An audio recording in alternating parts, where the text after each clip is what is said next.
जो है चौधरी अशोक कुमार सिंह बेबी जी रहे हैं। उस जमाने में हमारे यहाँ लड़ते थे चुनाव, मंत्री भी रहे हैं, स्वास्थ्य मंत्री। बंक मारना होता था तो बहाने भी किए गए हैं, जिस तरह से सभी करते हैं, और साथ ही मार भी खाई है। मुझे याद पड़ता है कि मार मैंने ही सबसे ज्यादा खाई। आप कहीं भी फंक्शन या समारोह में जाते हैं, वहीं माइक छीन लेते हैं। माइक छीनने की आदत बचपन से क्रिकेट के बहुत शौकीन। माँ हॉस्पिटल पीछे हुआ करता था, उस जगह पर ग्राउंड पड़ा हुआ था, एक छोटी सी जगह कुर्तलिया। श्रीकांत कटियार जी हैं, वो श्रीकांत कटियार जी की सबसे बड़ी ताकत क्या है? झूठ बोलो, 100 बार बोलो, 1000 बार बोलो, पूरी ताकत से बोलो। पर अगर आपको चुनने के लिए कहा जाए, भगवान श्री कृष्ण या Ram ji? No comparison in between the Ram and Krishna. नौजवानों के लिए, बांगरमो के किसानों के लिए, बांगरमो के कटरी के लिए। अखिलेश यादव, शिवपाल यादव, किससे ज्यादा डांट पड़ने का डर लगता है? बांगरमो अस्पताल में इलाज मिलता है या मरीजों को रेफर का टिकट मिलता है? उन्नाव हरदोई रोड जो अपना है, पूरा बांगरमो ही जाम की स्थिति में पूरे दिन भर फंसा रहता है। बांगरमो एक व्यापारिक मंडी है बहुत बड़ी, और व्यापार से ही बांगरमो की पहचान है, बांगरमो की बैकबोन है। रिंग रोड एक हमारा लखनऊ रोड से संडीला रोड को जोड़ दे, संडीला रोड से वापसी हरदोई रोड जोड़ दे। राशन की दुकानों पर घटतौली की समस्या, आदरणीय जो आजम खान साहब। बांगरमो में अगर व्यापारियों के व्यापार को बढ़ाने के लिए आपका क्या विजन है? मुलायम सिंह यादव और अखिलेश यादव जी के साथ में कोई यादगार पल जो रहा हो आपके साथ में, वो एक किस्सा। फलहारी बाबा जो हैं कटरी के क्षेत्र में, रिक्शा वसूली जो की जाती है, हर रिक्शा वाले से डेली 20 रुपए लिए जाते हैं। नमस्कार दोस्तों, स्वागत है आप सभी का हमारे इस पॉडकास्ट में, जिसका नाम है खोपचा। अब आप सोच रहे होंगे कि आखिर हमारे इस शो का नाम खोपचा ही क्यों रखा गया। तो इसकी भी एक बड़ी दिलचस्प कहानी है, क्योंकि आमतौर पर खोपचे में वही बातें होती हैं जो खुले मंच पर नहीं होती। खोपचे में बैठकर लोग वो सच बोल देते हैं जो भीड़ के सामने अक्सर छुपा रहता है। और हमारा यह पॉडकास्ट भी कुछ ऐसा ही है, जहां हम नेताओं को थोड़ा खोपचे में ले जाकर उनसे वो सवाल पूछेंगे जो आमतौर पर मंचों पर नहीं पूछे जाते। आज का एपिसोड थोड़ा अलग भी है, थोड़ा दिलचस्प भी है, और थोड़ा सा राजनीतिक मसालेदार भी होने वाला है, क्योंकि यहां सिर्फ बातें नहीं होंगी, बल्कि राजनीति के पीछे की सोच, अनुभव और कुछ अनकही कहानियां भी सामने आएंगी। दोस्तों, आज हमारे साथ मौजूद हैं ऐसे शख्स जिनका नाम आते ही बांगरमो की राजनीति में चर्चा अपने आप शुरू हो जाती है।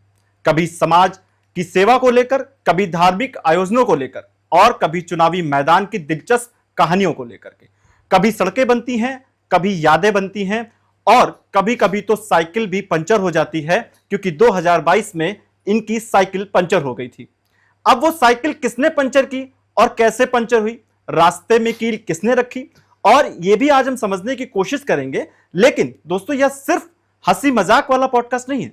हम इस पॉडकास्ट के माध्यम से बांगरमो के असली मुद्दों पर भी खुलकर बात करेंगे, जैसे सड़कें, अस्पताल, युवाओं का रोजगार और व्यापारियों की समस्याएं, और आम जनता की रोजमर्रा की परेशानियां।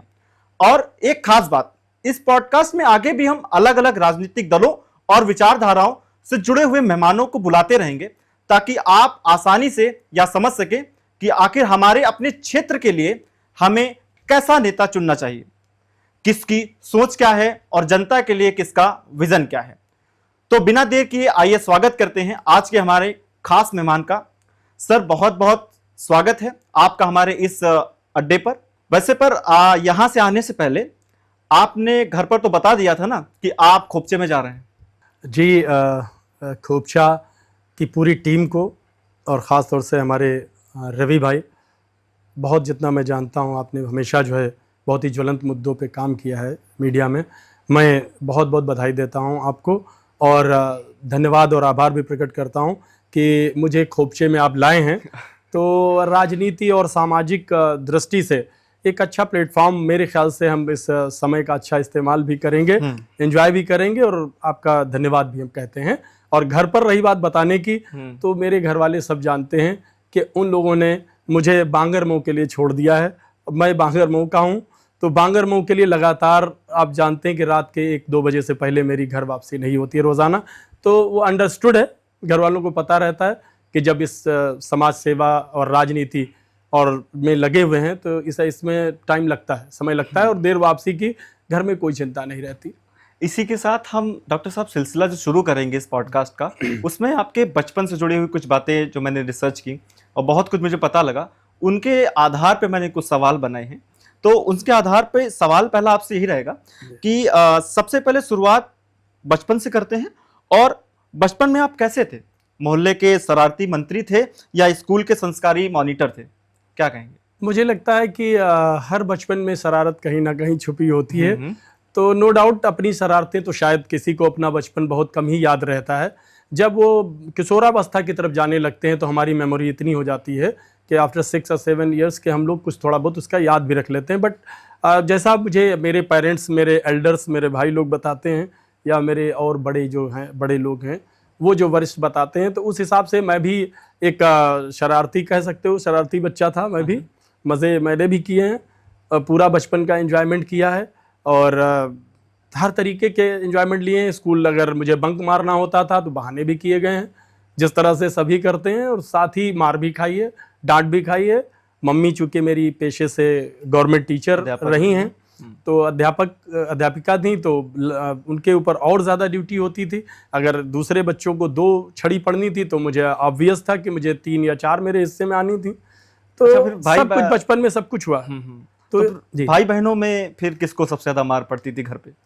आई थिंक मुझे जहाँ तक मुझे याद पड़ता है कि मार मैंने ही सबसे ज़्यादा खाई है। क्योंकि शरारती भी थे इस वजह से? शरारत तो लाजमी है, बचपन का एक अभिन्न हिस्सा है और उससे गुजर के ही सबको जाना होता है। थोड़ा बहुत शरारत अगर आप देखते होंगे समाज के अंदर, कि अगर कोई बच्चा अगर बहुत आप देखते हैं कि स्लो है, जिसको बोलते हैं कि थोड़ा शरारत कम करता है, तो उसके भी पेरेंट्स परेशान घूम रहे हैं कि ये कुछ बोलता ही नहीं, उनके बच्चे देखिए ऐसा करते हैं, उनके ऐसे। तो इस तरीके की उसको एक उस पर जिम्मेदारी जैसी बन जाती है, बर्डन सा बच्चे पे, कि हमारा बच्चा शरारती नहीं। तो शरारत एक अभिन्न हिस्सा है बचपन का। जी। विधायक बनने का सपना बचपन से ही देख लिए थे कि चलते चलते बनते चला गया, कि जैसे समय पास हुआ और फिर उसके बाद में वो सपना दिमाग में बुनते चले गए? देखिए, बचपन से तो रवि जी मैं इतना बता सकता हूँ, आपके खोपचे में इतनी बात बता सकता हूँ कि सेवा भाव जरूर था मेरे मन में, और वो मुझे लगता है मेरी पेरेंटिंग से मुझे मिला।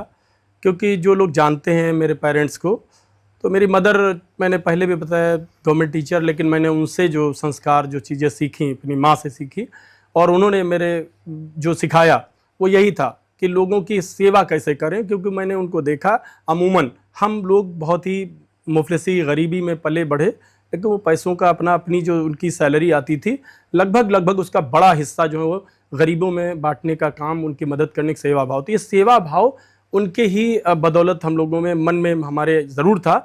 अब इसका जब मुझे लगा, जब मैं इसमें गया कि मैं सेवा भाव जनता की कैसे लोगों की कैसे कर सकता हूँ, अपने बांगरमऊ की कैसे कर सकता हूँ, तो मैं डॉक्टर बना। और डॉक्टर बन के मैंने एक अच्छा, आपको पता है कि मेरा क्लिनिक जो है, सभी जानते हैं कि डॉक्टर मुन्ना अलवी दुआ क्लिनिक, सभी लोग जानते हैं ऑलमोस्ट, और वहाँ पर लगभग बहुत सारा पेशेंट पर डे देखता हूँ, सेवा करता हूँ। फिर मुझे धीरे धीरे ऐसा लगा कि सेवा के विस्तार किया जा सकता है।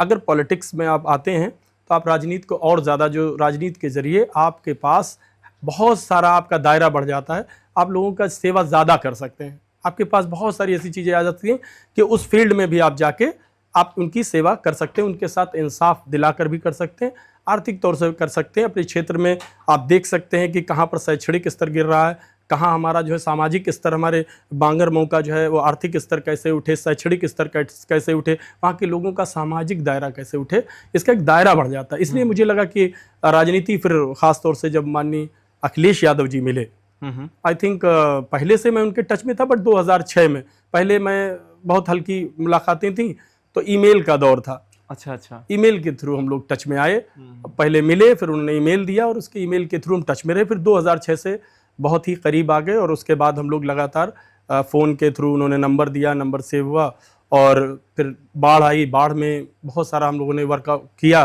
तो उनका अप्रिसिएशन मिलता रहा। और उनकी मैं सोच देखता था, माननीय राष्ट्रीय अध्यक्ष श्री अखिलेश यादव जी की, कि वो लोगों को वो बदलाव लाना चाहते थे। बदले की भावना कभी नहीं रखी, बदलाव की भावना रखते थे।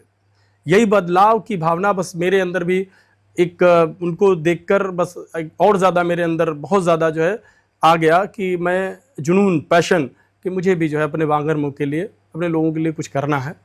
और लोगों ने मुझे प्यार दिया, यहाँ तक पहुँच गए। बदले की बजाय बदलाव की जो राजनीति आप बता रहे हैं जी, तो क्या लगता है आपको कि जो 2027 में फिर से चुनाव है, क्या इसमें कुछ बदलाव होने के संभावनाएं आपको नजर आ रही हैं? जी, उत्तर प्रदेश के अंदर तो निश्चित तौर पे एक बहुत बड़ा बदलाव जो है देखने को मिलेगा आपको।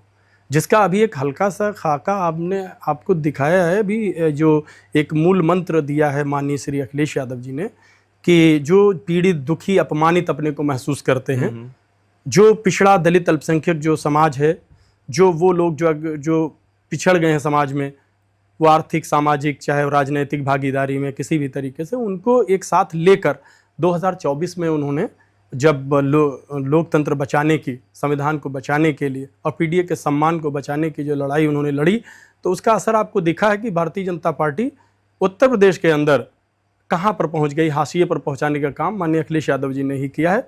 ये बदलाव की एक छोटी सी झांकी थी, जिसे 2027 में इस ट्रेलर की पूरी फिल्म आप देखेंगे, उत्तर प्रदेश के अंदर बहुत बड़ी बहुमत के साथ बदलाव आने वाला है और उत्तर प्रदेश में माननीय अखिलेश यादव जी फिर से अपनी गद्दी संभालने वाले हैं। आपको लग रहा है कि श्योरिटी के साथ सरकार बनाएंगे पूरी मैच्योर? कोई शक और शुबा नहीं, हम नहीं, ये जनता ने ठान रखा है। उत्तर प्रदेश की जनता ने बदलाव की कसम खा ली है, कि शपथ ले ली है, मुझे लगता है बिल्कुल संकल्पित है।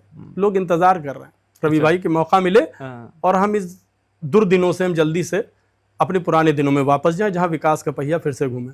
अच्छा, जब आप राजनीति में आए तो घर वालों को जब बताया था ना, जैसे होता है ना कि जब आप कुछ करना चाहते हैं और राजनीति एक ऐसा प्रोफेशन है कि कई सालों तक, कई महीनों तक कुछ नहीं होता, सब अपनी जेब से जा रहा होता है। कई बार आपको अपने खर्चों पे बहुत सारे प्रोग्राम कराने होते हैं राजनीति में आने के बाद। तो ये बताइए, जब घर वालों को ये बताया कि मुझे राजनीति में जाना, तो घर वालों का रिएक्शन क्या था, क्या कह रहे थे?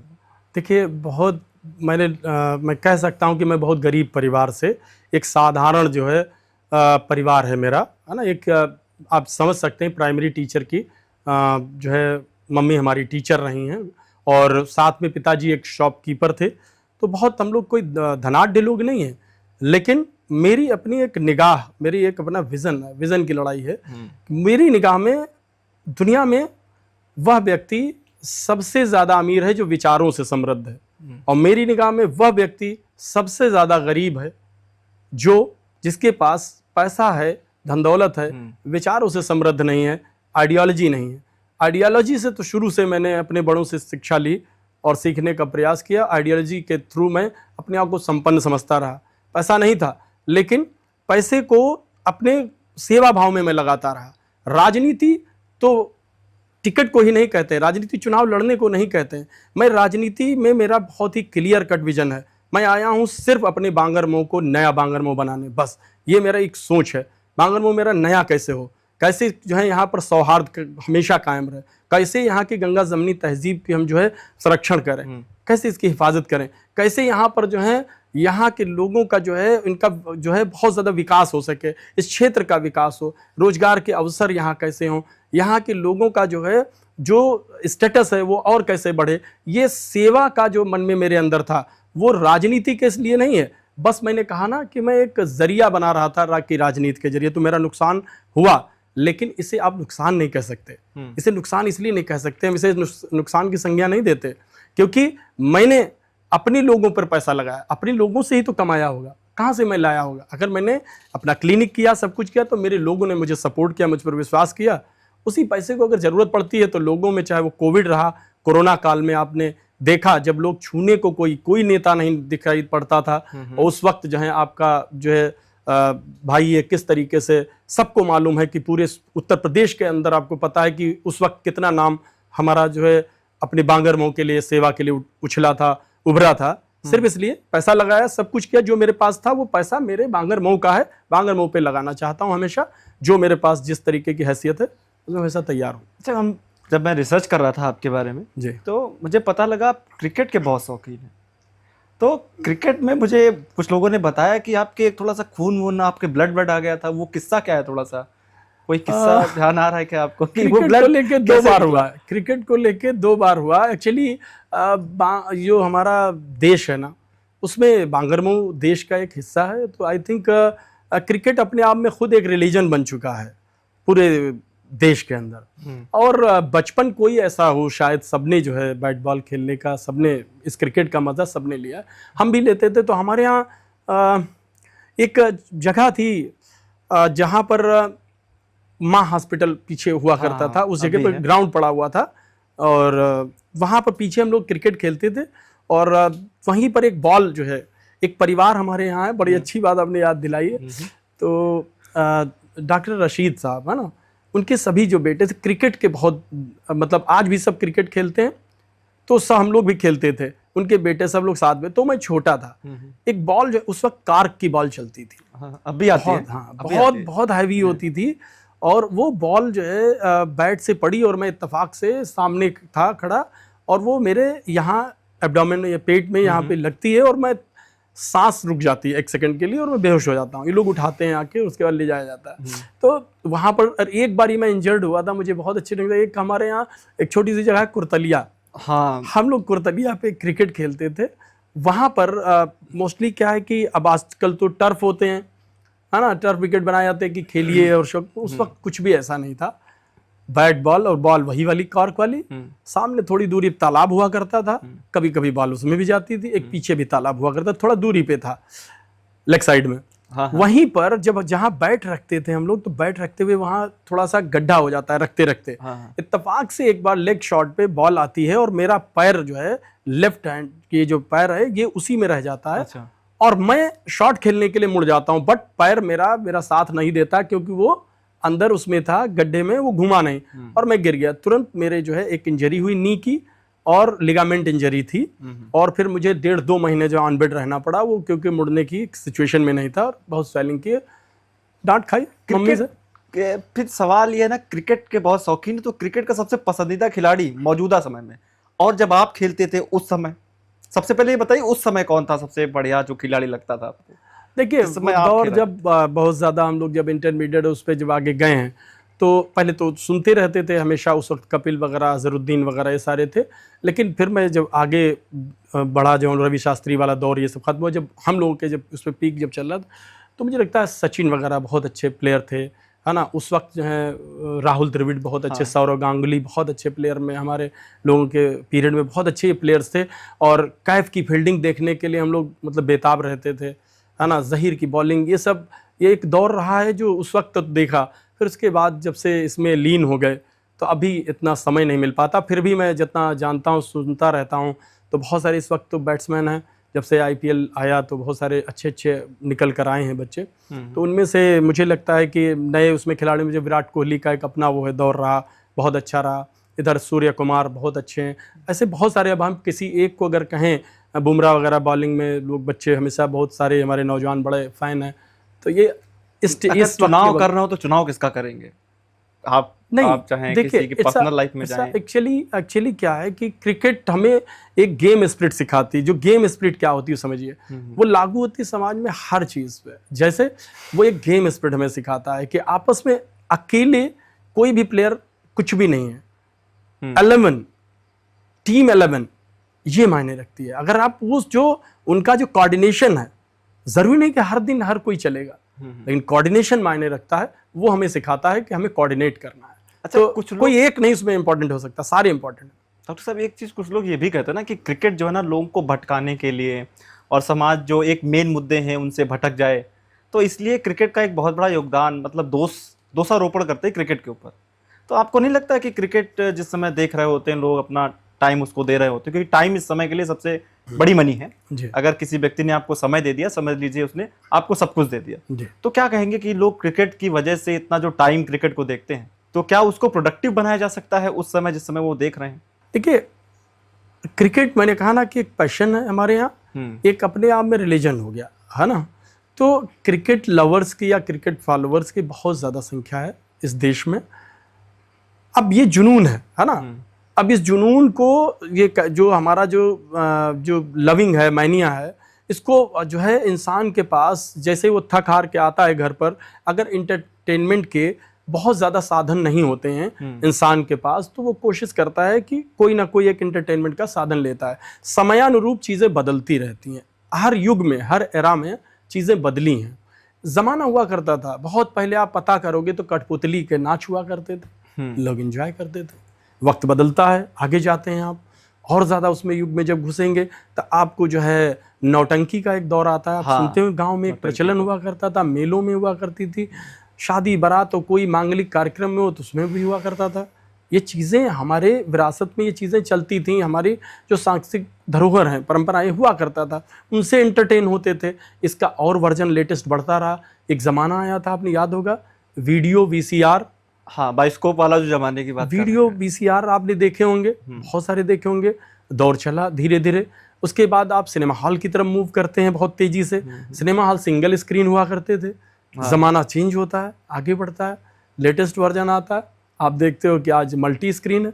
तो चीज़ें बदलती गई, एंटरटेनमेंट का साधन बदलता चला गया। आज के वक्त में जो है बहुत ज़्यादा लंबे समय तक अगर इसने स्थायित्व लिया वो एंटरटेनमेंट के लिए, वो हमारे क्रिकेट ने लिया। और क्रिकेट ने देश का नाम भी विश्व स्तर पर, विश्व पटल पर बहुत ऊंचे भी किया। सारे खिलाड़ियों ने बहुत ऊंचा किया है, इसलिए लोगों की भावनाएं जुड़ गई इसमें। जी।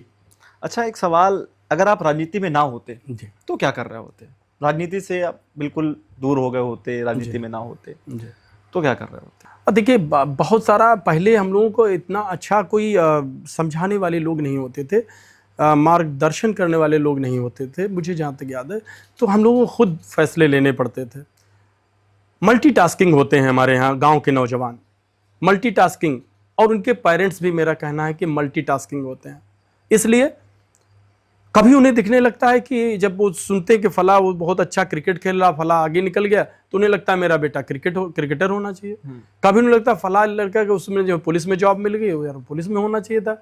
वो खुद क्लियर नहीं होते थे पहले पेरेंट्स। और हमारे जो स्टूडेंट्स हैं, जिनका टाइम अब आ रहा था कुछ आगे बनने का, वो भी बहुत ज़्यादा क्लियर गोल नहीं होता था।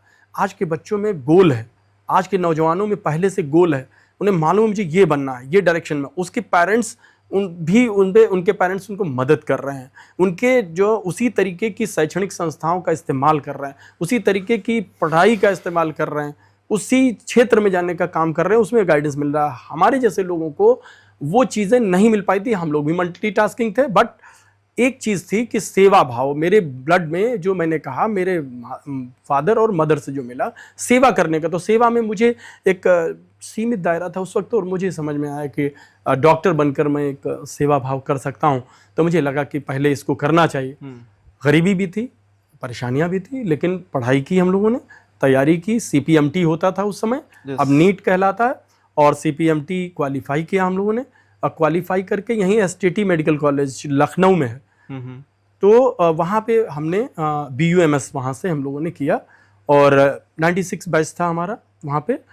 और करके बाहर जब बलरामपुर हॉस्पिटल, वहाँ पे जो डिस्ट्रिक्ट हॉस्पिटल है लखनऊ का, वहाँ से इंटर्नशिप भी करी। वहाँ से करने के बाद जो तजुर्बा मिला, मेरा मन था, इसी बीच में थोड़ा सा एक टॉपिक छूट रहा था कि थोड़ा सा थिएटर की तरफ जाने का मन हुआ, कि साथ में जो मुझे टाइम मिलता था तो थोड़ा सा मैं थिएटर की तरफ गया। थिएटर में भी थोड़ा सा काम किया कुछ। उस वक्त ETV हुआ करता था, आई एम द बेस्ट वगैरह, हाँ आई एम द बेस्ट किया था मैंने, काम किया। ETV में आता था।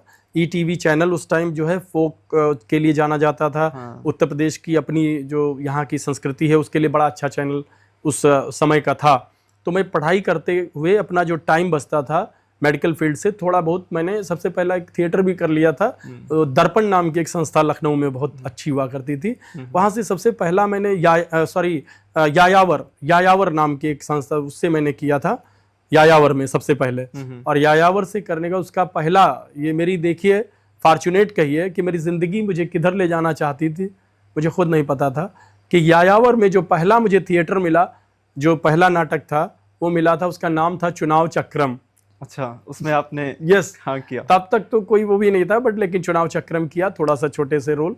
और उसके बाद फिर हम ETV में काम करने लगे, आई एम द बेस्ट में काम किया, दहलीज 18 की उसमें काम किया था। इस तरह के वो भी एक मेरा एक मज़ा आता था काम करने का। तो स्क्रिप्ट लिखने लगे, उसका कुछ थोड़ा कोऑर्डिनेटर बन गए, कुछ पैसा मिलता था जिससे हमारी पढ़ाई हो जाती थी आसानी से, थोड़ा निकल आता, थोड़ा माँ बाप से अपने घर से लेकर, और हम करते रहते थे।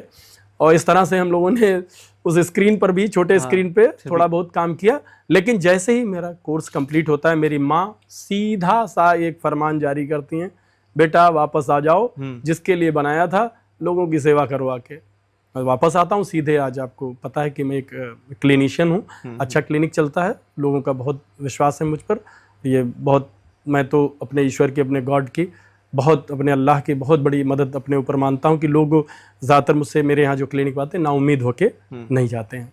जी अच्छा, तो ऐसा माना जाता है कि जिनका राजनीतिक बैकग्राउंड नहीं होता जी। है और आपका भी राजनीतिक बैकग्राउंड कोई नजर नहीं आता जी। पीछे से, जी। तो उनको जब शुरुआत में अपनी जगह बनानी होती है पार्टी लेवल पे ऊंचे ऊंचे ऊंचे पदों पर जाने के लिए, कई बार बेसिक बिल्कुल नीचे वाले काम करने पड़ते हैं, मेजें लगाना, कुर्सी लगाना, पोस्टर लगाना। जी। तो क्या कभी आपने तो जो संघर्ष एक जो होता है ना ग्राउंड लेवल से नेता उठ के जाता है, क्या आपने उस तरीके का कोई संघर्ष सपा पार्टी के लिए किया है? जी जी।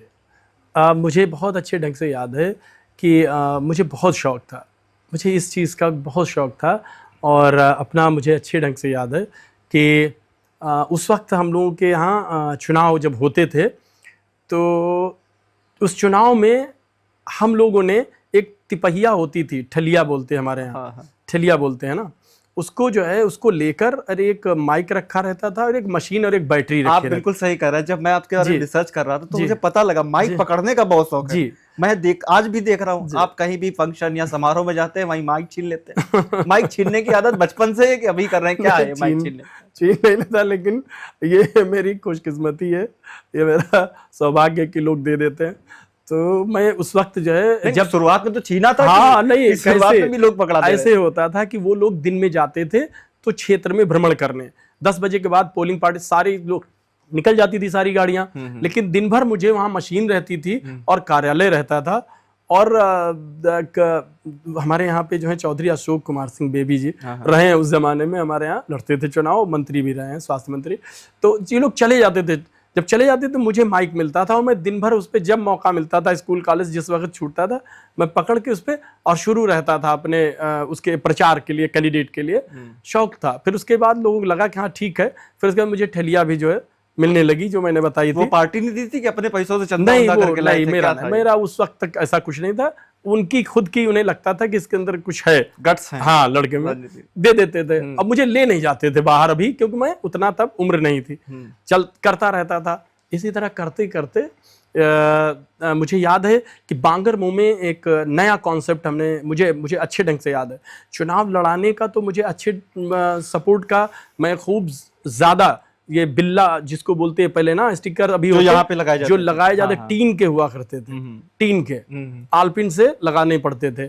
उस वक्त के दौर में भी स्टिकर का दौर आ गया था और हमारे यहाँ मरहूम स्वर्गीय अनवार अहमद साहब बहुत बड़ी हस्ती रहे हैं और बहुत बड़ा, मतलब उनके अंदर जो है समाजवादी पार्टी के लिए बहुत बड़े स्तंभ थे। और वो हमारे लिए दुखद है कि वो हमारे बीच में नहीं है, लेकिन उन्होंने बहुत कुछ सिखाया। उनका चुनाव चल रहा था और मैंने पहला उनका भी चुनाव मैंने प्रचार किया है।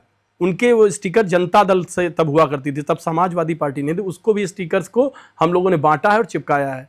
और इनके जो चुनाव की, मैं बांगरमऊ के लिए एक नया कॉन्सेप्ट हम लोग लाए थे कि जो नुक्कड़ सभा नहीं होती थी, शहर पहले लोग जाते थे देहात दिन में, तो हम लोगों ने कहा ये रात वाला जो है इसको कहाँ इस्तेमाल किया जाए। बांगरमऊ के लिए हम लोगों ने सबसे पहले जो है हम लोगों ने नुक्कड़ सभा स्टार्ट करी। पहले चुनाव में सिर्फ 2 या 3 हुई थी, मुझे याद है, हम लोगों ने करी, उसका पूरा जिम्मेदारी हम लोग लेते थे, करते थे। वो ग्रुप बनता था ना नुक्कड़ सभा करने के लिए, वो अब ग्रुप साथ में है कि अब बिखर गया? नहीं, सभी मोस्टली जो है ज्यादातर बांगरमऊ के जो लोग इस तरीके के हैं वो सब आज भी इंटरेस्टेड हैं सारे। और आज नुक्कड़ सभा के बगैर कोई चुनाव अब नहीं होता। और अब 3 नहीं होती हैं, अब बहुत सारी होती हैं, कई मोहल्लों में करनी पड़ती। इसकी इजाज़त हम लोगों ने उस समय की, और दरी और सब कुछ बिछाने का, स्टिकर बांटने का, स्टिकर चिपकाने का। 1992 के बाद से जब पार्टी बनी, तब हम वहाँ पर हाई स्कूल में थे, उस वक्त तभी हम लोग लगे रहे। फिर हमें सिर्फ बीच में 5 से 6 साल के लिए जब लखनऊ यहाँ आना पड़ा, उस बीच में हम उतना ज़्यादा पॉलिटिक्स में इन्वॉल्व नहीं हो पाए। हम उतना जो है, जो हमें समय चूंकि मेडिकल कॉलेज में देना पड़ता था अपने कॉलेज में, तो नहीं उतना हो पाया।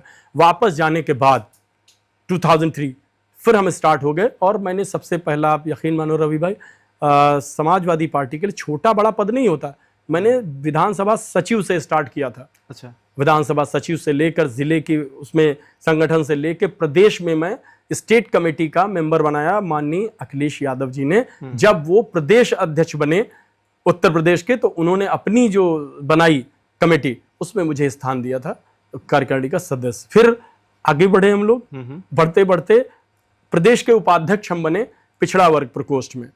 इसके साथ ही हमने यूथ में भी काम किया, राष्ट्रीय उपाध्यक्ष भी हम रहे मुलायम सिंह यूथ ब्रिगेड में, राष्ट्रीय सचिव भी रहे, मुलायम सिंह युद्ध ब्रिगेड में, और सत्ता आने पर, सरकार आने पर उत्तर प्रदेश में माननीय श्री अखिलेश यादव जी तत्कालीन मुख्यमंत्री थे, उन्होंने मुझे स्टेट ओबीसी कमीशन का, जो राज्य पिछड़ा वर्ग आयोग है, उसका माननीय सदस्य बना के मुझे सम्मानित करने का काम किया था। मुझे जो है समाहित करने का, समायोजन करने का मेरा काम उन्होंने किया। तो छोटे और बड़े सारे कार्य, ना कोई बड़ा ना कोई छोटा, आज भी मैं अपने को कार्यकर्ता समझता हूँ। अब चलते चलते हम लोग अब कुछ बात करते हैं जी। बांगरमऊ की, जो प्रेजेंट टाइम की, वर्तमान समय की जो राजनीतिक जो प्रतिनिधियां हैं उनके बारे में कुछ बात करते हैं। तो उनसे मिला जुला एक सवाल आपसे रखते हैं आपके सामने। सवाल हमारा ये है डॉक्टर साहब कि आपके हिसाब से जो श्रीकांत कटियार जी हैं, वो श्रीकांत कटियार जी की सबसे बड़ी ताकत क्या है? क्योंकि आप विपक्ष में हैं, अगर आपको सामने वाले की ताकत का अगर पता अंदाजा लग जाए तो आप उससे ज़्यादा ताकत पैदा करके उसके आगे निकल सकते हैं। तो ज़रूर मुझे लगता है आपने ताकत तो मेज़र करने की कोशिश की होगी और शायद आपको पता भी होगा। तो श्रीकांत कटियार जी की सबसे बड़ी ताकत क्या है? इंडिविजुअली चूँकि अब इस पॉडकास्ट में मैं कुछ नहीं कह सकता, तो मैं इतना कह सकता हूँ, इनकी वही ताकत है कि झूठ बोलो, 100 बार बोलो, 1000 बार बोलो, पूरी ताकत से बोलो। जो ये शीर्ष नेतृत्व है भारतीय जनता पार्टी का, वही इनकी ताकत बनता है। लोगों को भ्रमित करना, लोगों को बांटना, नफरत के बीज बोना समाज के अंदर, और इसी तरीके से विभाजित करके जो है एक नफरत की दुकानें खोलकर ही राज करो। ये कोई अकेले इनकी बात नहीं हो रही, ये पूरे प्रदेश के अंदर है, ये पूरे देश के अंदर चल रही। तो वही ताकत, जो भारतीय जनता पार्टी की ताकत का बेजा इस्तेमाल, गलत इस्तेमाल, जो आज भ्रम की स्थिति, लोगों को बरगला कर उत्तर प्रदेश के अंदर सरकार बनाई गई, देश के अंदर बनाई गई, लोग अब सब देख रहे हैं, सब जान गए हैं। तो ताकत इनकी भी वही है जो मैंने बताया, जो इनके आकाओं की ताकत है, वह इनकी ताकत है। नहीं, अच्छा एक चीज़ बताइए, अगर उन्होंने भ्रमित किया है, लोगों को झूठ बोला जैसे आपने लगाया, तो क्या कहीं कहाँ दिख रहा है कि श्रीकांत कटियार जी ने कहाँ से क्या झूठ बोल दिया? आपको क्या लगता है जनता ने किस लिए वोट दिया होगा उत्तर प्रदेश के अंदर? अगर उत्तर प्रदेश के पूरे पैमाने पे ले लें, या बांगरमऊ उसमें से अछूता नहीं है क्या? बांगरमऊ के अंदर एक विकास, मुझे लगता है आप बता सकते हैं, कभी आप देख कर घूम कर आप हमें बता दीजिएगा कि क्या कोई एक भी हमारे यहाँ पर कोई डिग्री कॉलेज, कोई इंटर कॉलेज, कोई नई चीज़, कोई औद्योगिक, कोई ग्रोथ, कोई दिखा है क्या बांगरमऊ में? कोई चीज़ आपको, कोई बड़ी सड़क दिख गई है? कौन सा दिखा है आपको? सातन पासी कोई द्वार बड़ा बना हुआ है और सरदार वल्लभ भाई पटेल की मूर्तियां। बिल्कुल, आप वो उनका सम्मान करिए, त्रिपुरिया पार्क। उनका सम्मान करिए, लेकिन सातन पासी द्वार से हम सिर्फ अपने महापुरुषों का सम्मान करते हैं, जिसका हम भी सम्मान करते हैं। आप सरदार वल्लभ भाई पटेल के लिए जो है, आप बिल्कुल खुले मन से, हम सब लोग सम्मान करते हैं, उनकी मूर्ति लग गई। लेकिन इन मूर्तियों से हमें, इनकी मूर्तियां इसलिए लगी हैं कि इन्होंने देश के लिए कुछ अच्छा काम किया था। लेकिन आज ऐसा कोई काम किया जा रहा है जिसके लिए कल मूर्तियां लग सकें बांगरमऊ में? आज की पीढ़ी, क्या कोई ऐसा काम, आज के नेता, ये कल के नेता थे, कल के लोग थे, ये वो लोग थे, लेकिन क्या कल के वो लोग समाज सुधारक लोग थे? वो हमारे आज की जो मौका मिला है, ये ताकत मिली है सत्ता की, उसका इस्तेमाल मुझे बांगरमऊ के अंदर बताइए कि कहाँ पर कौन सा बड़ा पुल बन गया, कहाँ पर कौन सा नया जो है आपने बहुत बड़ी सड़क देख ली है, कौन सा बहुत बड़ा एक कॉलेज देख लिया है, कौन सा एक नई चीज आपने देख ली है? वो मुझे सवाल मेरा, आप खुद जानते हैं, जनता जानते हैं। ये डॉक्टर साहब का जवाब है। आप सब लोग बताइएगा कि डॉक्टर साहब को कि बांगरमऊ में क्या क्या विकास हुआ है, क्या क्या चीजें श्रीकांत कटियार जी ने बनाई है। मैं बता सकता हूं, कमेंट्स बॉक्स में देखिएगा, लोग बताएंगे आपको। मैं बता रहा हूँ, आज एक बच्चा बता सकता है कि बांगरमऊ के अंदर समाजवादी रेजिम में माननीय श्री अखिलेश यादव जी की रेजिम थी 2012 से 17। बांगरमऊ को जो दर दर भटकना पड़ता था, वो तहसील हमारी समाजवादी सरकार की रेजिम में बनी है। आप अगर देखेंगे कि डिग्री कॉलेजेस जो बने हैं, वो कहाँ से बने हैं? छात्रावास के साथ बने हैं। ITI कॉलेजेस बने हैं, किसके रेजिम में बने? जो पुल बना है सरैया घाट, किसके रेजिम में बना है? ये सारे समाजवादी सरकार की सोच है। बांगरमऊ के अंदर जो बहुत सारा, जो आप जाम देखते थे, इतनी सड़क चौड़ी नहीं थी। मेरे ही क्लिनिक पर माननीय श्री अखिलेश यादव जी उस वक्त तत्कालीन मुख्यमंत्री थे, गुजर रहे थे और आए थे, और मैंने ही वहीं पर, कई वहाँ के लोकल पत्रकार थे जो आज भी लोग हैं वहाँ पर, गवाह हैं, मैंने ही उनसे एक रिक्वेस्ट की थी कि बाढ़ भैया, यहाँ बहुत ज़्यादा, यहाँ पे वो लगता है भीड़ बहुत ज़्यादा, उसके जाम लग जाता है, ट्रैफिक की प्रॉब्लम। बोले क्या इसका रास्ता बताओ, क्या चाहते हो? मैंने कहा कि ये जो किनारे बेचारे जो पटरी दुकानदार हैं, ये अगर सड़क और चौड़ी कर दीजिए तो थोड़ा पीछे लगाएंगे, उनका भी रोजगार ना छीने, और लोगों को जो है सड़क के जो जाम की जो यातायात समस्या खत्म हो जाए। मानी जी ने तुरंत कहा था उसी वक्त कि खड़े हो जाओ, अनाउंस कर दो तुम, ठीक है। ये था, ये होता था। लोगों के जन कल्याणकारी जो भी कार्य होते थे माननीय जी तुरंत डिसीजन लेते थे, त्वरित। और उसके बाद से आपको पता है कि लखनऊ रोड चौड़ा हुआ, सारे चौड़े हुए, जितना भी आप देख रहे डिवाइडर, ये सारा उस वक्त का है। विकास कहाँ पर हुआ मुझे बताइए ना। अच्छा, अभी ये रोड अभी दोबारा से बिल्कुल जो सही थी उन पे डामर डाला गया है, डामरीकरण दोबारा से हुआ है। अभी टैक्स आप का पैसा है अपना। हाँ, तो उसको क्या कहेंगे? अभी जो रोड मैंने मेरा देखा मानना- मेरे ही क्षेत्र में डॉक्टर साहब की आपके जहाँ रोड पे से हुआ है, हाँ, लखनऊ रोड मेरे पे। रोड पे नानम रोड तिराहे से लेकर जी। के वहां से लेकर के चलिए उधर से तो रोड बन के चली आ रही थी जी। तो उधर से तो चलो ठीक है, उसको बराबर करने के लिए उन्होंने इस चीज को कर दिया। लेकिन आप इधर जहां पर हमारी लखनऊ रोड पर ये बिल्कुल मुझे लगता है रोड बिल्कुल सही थी, उसमें कोई कमी नहीं थी, तो वहां पर भी डामरीकरण हुआ। बंदरबाट, बंदरबाट बंदरबाट है ये सिर्फ मलाई काटने के लिए हो रहा है। ये खुली बंदरबाट है। लखनऊ रोड चौराहा पूरी तरीके से शाइनिंग, पूरा बेहतरीन रोड था। नानम रोड पूरी तरीके से वो था। अगर इस पैसे को जो टैक्सेशन जो हमारा है, अगर मैं कह रहा हूं कि ठेका हो भी गया है, अगर ठेका हो भी गया है तो एक अच्छे जो है किसी भी व्यक्ति को, हमारे यहाँ भी जो है हमारे एक आदर्श हैं, हमारे अपने आदर्श हैं, आलम बदी साहब विधायक हैं, खुद जाकर इंची टेप लेकर सब चीज नापते हैं, कहीं पर भी कोई भी भ्रष्टाचार नहीं होने देते, खड़े होकर वो अपना कार्य देखते हैं आज भी। क्यों हमारे यहाँ पर ऐसे क्यों प्रतिनिधि नहीं होते कि हमारी सही सड़क पर, जहां तमाम बांगर मऊ के ऐसे रास्ते हैं जहां बेचारे चलना दूभर हो रहा है, गड्ढे की पूरी, गड्ढे में सड़क या सड़क में गड्ढा, समझ ही नहीं पाओगे। ये पैसा अगर गवर्नमेंट का जो टैक्सेशन जो भरा है हमारे भारतीयों ने, हमारे लोगों ने, अपने देश के, अपने प्रदेश के, अपने क्षेत्र के लोगों ने, उसका सही इस्तेमाल होना चाहिए, मेरा अपना मानना है। आपका अपना ये पॉइंट जो ऑफ व्यू सही है। चीज है उस पर बनाने का क्या मतलब, उसको कहीं और जगह लगना चाहिए था। अगर वहां पर अगर खराबी होती, उसमें गड्ढे हो गए होते तो नो डाउट हमारी भी मांग थी कि हमारा रोड अच्छा होना चाहिए हमारे लोगों का, लेकिन जब अच्छा है तो उसको कम से कम देखना चाहिए। लेकिन ये सब बंदर बांट है, नीचे से ऊपर से बंदर बांट उसके लिए हो रहा है। चाहे खड़ंजे दोबारा उखाड़ के फिर बनाओ, चाहे फिर से सड़कें तोड़ो फिर बनाओ, पैसे कहना कमाओ। चाहते हैं ठेकेदार को खुश करने के लिए किया गया था कि ठेकेदार को कुछ जरूरत थी पैसों की? ठेकेदार को कोई नहीं खुश करता, ठेकेदार खुश करने गया होगा। अच्छा, ठेकेदार खुश करने जाता है तब ठेकेदार खुश हो पाया होगा। तो इस तरीके की चीजें तो अमूमन है। सत्ता में बैठे लोग जो हैं जब धृतराष्ट्र बन जाएंगे तो फिर कुछ नहीं हो सकता। आप समझ सकते हो भ्रष्टाचार खुली नग्न आंखों से बिल्कुल सामने चलता रहेगा और आप देख नहीं पाएंगे, क्योंकि देखना नहीं चाहते। वर्तमान समय के जो विधायक श्रीकांत कटियार जी हैं, अगर अच्छा आपको उनको असंतुष्ट हैं आप उनके कामों से, तो कोई एक ऐसी सलाह देना चाहेंगे जो उनको मान लेनी चाहिए आपकी? मेरे असंतुष्ट और संतुष्ट होने का सवाल नहीं है ये। बांगर मुल्क की जनता ने अपना बहुत ही अमूल्य चीज, सबसे बड़ी चीज देता है, भरोसा, वोट, मत। कुछ सपने देखता है, सपने देखता है या नहीं देखता? बिल्कुल देखता है। बांगर मुल्क के नौजवानों के लिए, बांगर मुल्क के किसानों के लिए, बांगर मुल्क के कटरी के लिए, उनके हक जब मारे जा रहे हों, उनके लिए जो चीजें, रोजगार की बात, क्या सदन के अंदर कभी रोजगार के लिए बोला गया है बांगर मुल्क के जनप्रतिनिधि द्वारा? क्या बांगर मुल्क के अंदर कटरी के, जहां पर सबसे ज्यादा विहंगम जिंदगी है, बहुत कठिन परिस्थितियों में जी रहे हैं, हम लोगों से पूछिए, रातों दिन वहां जाते देखते हैं, ऐसी भी कटरी माँ गंगा के असली बेटे तो बता दिए जाएंगे कि हम हैं, लेकिन असली बेटे माँ गंगा कटरी के बेटे वही हैं जो मल्लाह, जो हमारे यहाँ पर जो लोग रह रहे हैं, कश्यप जो वहाँ पर रह रहे हैं, जो लोधी राजपूत वहाँ रह रहे हैं, निषाद रह रहे हैं, किसान जाति अपने यहाँ कहते हैं उसको, वो सब रह रहे हैं।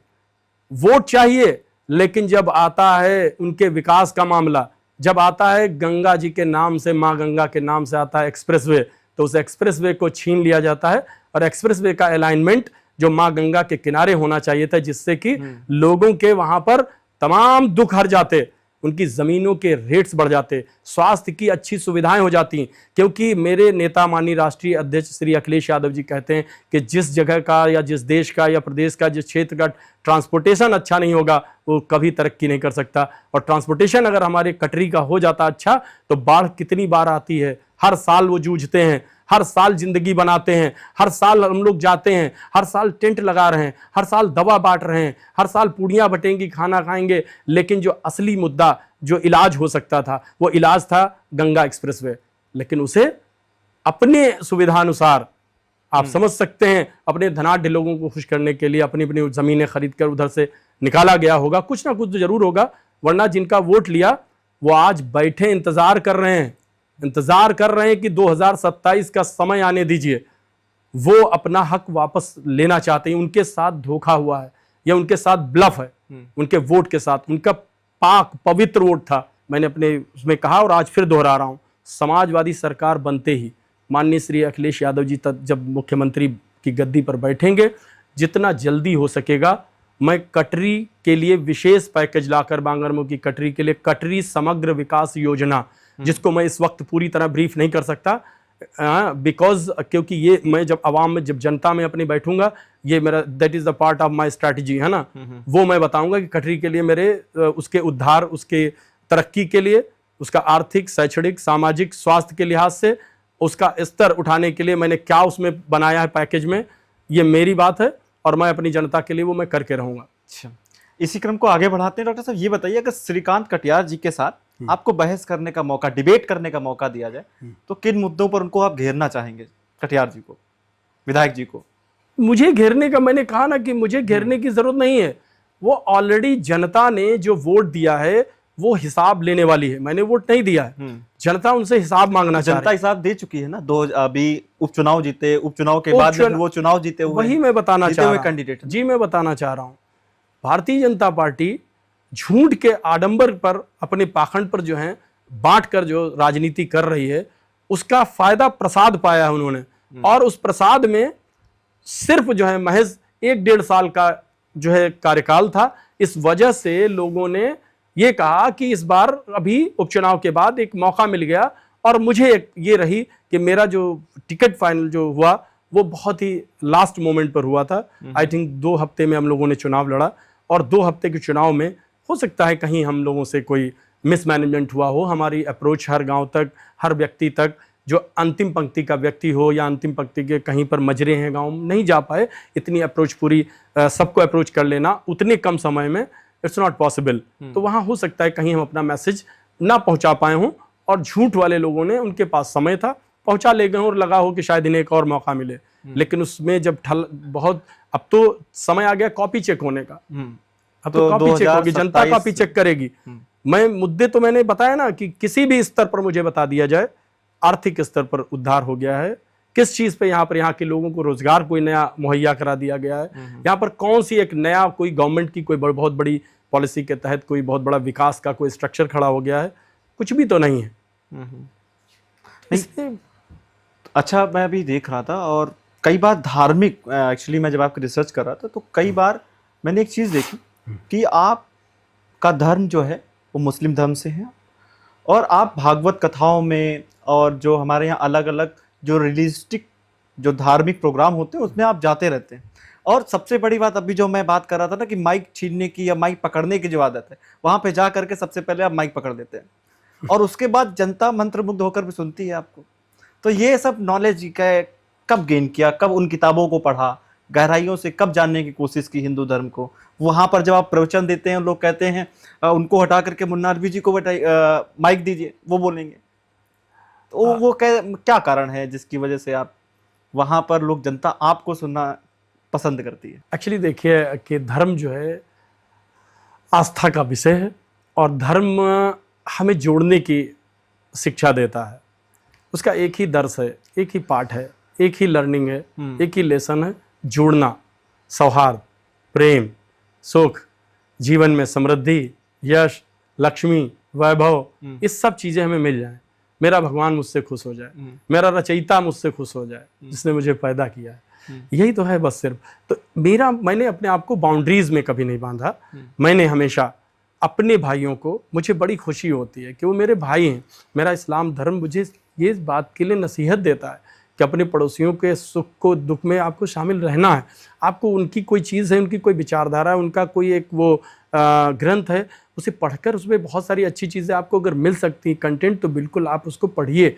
तो हम लोगों ने उसको, जब मेरा भाई, मेरा पड़ोसी, मेरा जो साथी है रवि, अगर वो जो है सनातनी पर धर्म से हैं, हिंदू धर्म से हैं, तो रवि भाई उसमें हैं, तो रवि की तमाम चीज़ें पढ़ने में इंटरेस्ट हम लोगों को रहता है, और हम उसी से हम लोगों ने देख देख के पढ़ा, और पढ़ने के बाद मुझे अच्छा लगता है जब मैं जाता हूँ और मुझे मौका दिया जाता है, ख़ास तौर से चाहे बांगरमऊ की बहुत बड़ी परंपरा है, आपको पता है बहुत पुरानी है, कृष्ण लीला, हाँ, काफ़ी बड़ी है, काफ़ी। श्री कृष्ण लीला जो श्री दुर्गेश्वर समिति द्वारा जो होती है, कृष्ण लीला समिति, बहुत पुरानी है।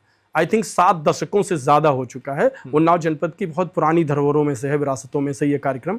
और उसमें जब मुझे ख़ास तौर से बुला के एक दिन निर्धारित होता है कि आज डॉक्टर मुन्ना अलवी जी इनवाइटेड होते हैं और साथ में उस वक्त बांगरमुख के तमाम पुरुष, महिलाएं, नौजवान सब सुनने के लिए और मुझे बोलने का मौका मिलता है, तो मैं कोशिश करता हूं कि उस सनातनी परंपरा का निर्वहन जो हिंदू धर्म में जो भी है, तो वो चूँकि इस तरह के कार्यक्रम तो ज्ञान यज्ञ होते हैं, उसमें हम भी थोड़ी सी आहुति जो होता है ना, उस हवन में हम भी अपना रखते हैं, लोगों को अच्छा लगता है। इसी बात पर अगर आपको चुनने के लिए कहा जाए, भगवान श्री कृष्ण या राम जी, किसको चुनना पड़ेगा? सवाल ही गलत है, ये तो सवाल ही गलत है ये पूरी तरीके से, कि आपसे जो ये इनके दोनों के एरा ही अलग हैं, ये दोनों अलग अलग युग में आए हैं, तो इसमें ये दोनों अलग समय में आए हैं।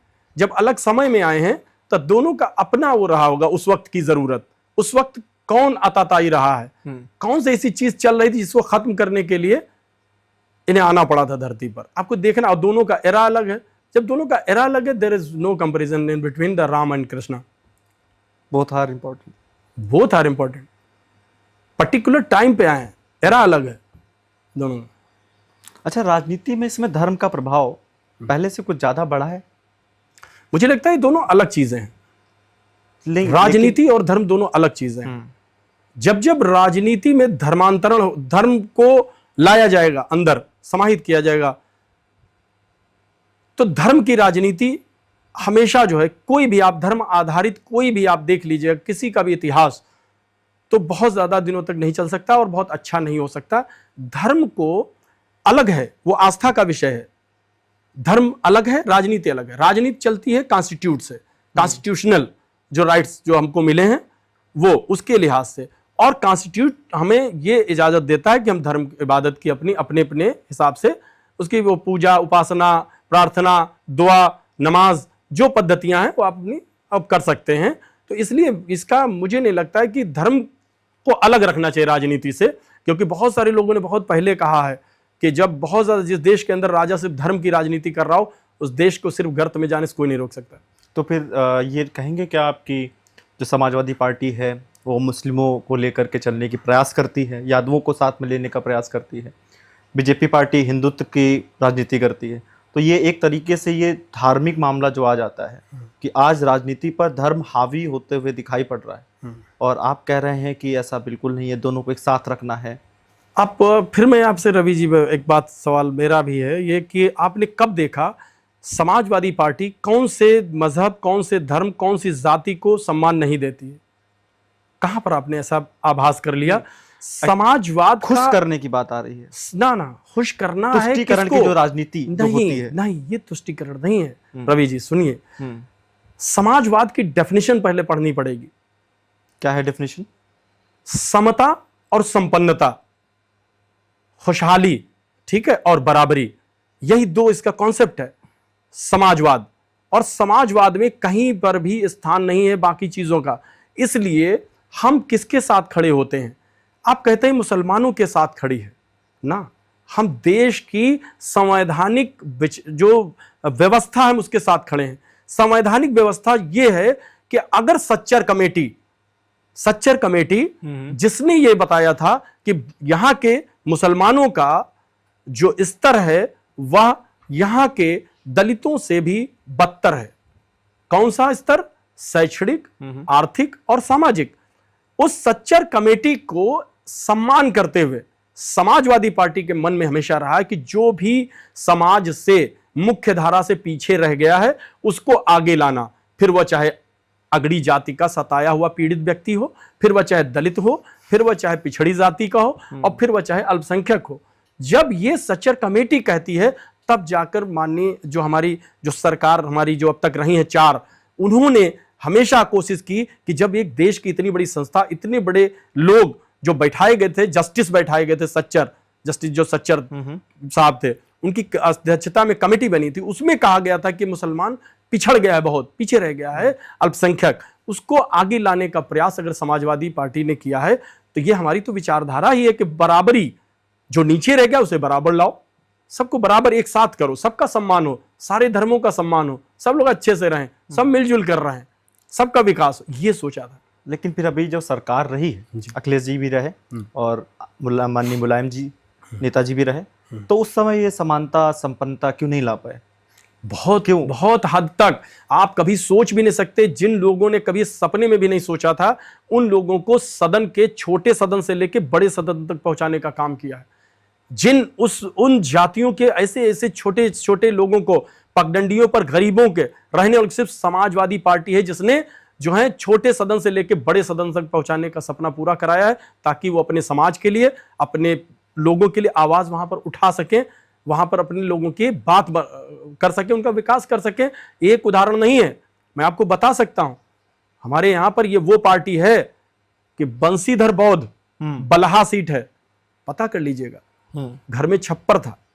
अच्छा। माननीय मुख्यमंत्री श्री अखिलेश यादव जी ने, उपचुनाव का दौर था, हम लोगों की भी ड्यूटी लगाई गई थी, उनको बुलवाकर पूरी जिंदगी उन्होंने बहुजन समाज के लिए काम किया था, लेकिन कभी उन्हें कोई ऐसा पद या कुछ नहीं था।